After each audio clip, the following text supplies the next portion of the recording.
Was a law enforcement matter. Meanwhile, the Malawian government has denied reports that it assisted the couple to flee as a diplomatic row reportedly bruised between South Africa and Malawi. The couple absconded at about the same time that Malawi's President Lazarus Chakwera was on a one-day working visit to South Africa. The Pretoria Magistrates Court recently granted the Bushiris bail of 200,000 rand each. Their two co-accused were also granted bail of 100,000 and 20,000 rand respectively, and all the accused are facing charges of theft, money laundering and fraud in connection with an alleged 102 million rand investment scheme. Well, yesterday Bushiri said during a virtual briefing that he did not feel safe in South Africa. I am currently in Malawi. I came here the night of Wednesday this week. I came here for a few reasons. As we are all aware, and that I have got cases in South Africa that I have to answer.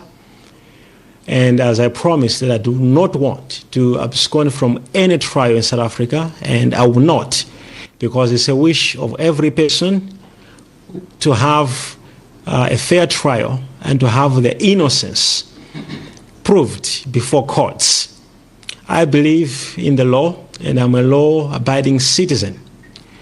But the events that have been happening in South Africa are so much uncalled for, and I can call that I can say that there are a lot of injustices that have been happening in regards to my constitutional rights as a human being. South African opposition political parties are beginning to weigh in on Shepherd and Mary Bushiri's escape to Malawi. Angel Khanyile, who represents the DA as a member of the Portfolio Committee on Home Affairs in Parliament, says someone needs to be held accountable for this escape. The Democratic Alliance is shocked by the reports that Prophet Bushiri and his wife have left South Africa and traveled to their home country in Malawi. This comes after they are still attending a trial in South Africa for corruption and money laundering allegations against both of them and two other accused.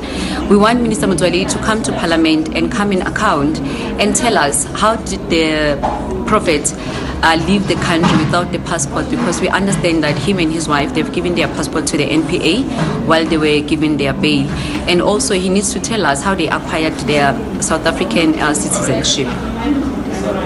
Well, COPE spokesperson Dennis Bloom expressed his party's suspicions on the escape of the Bushiri couple's escape out of the country.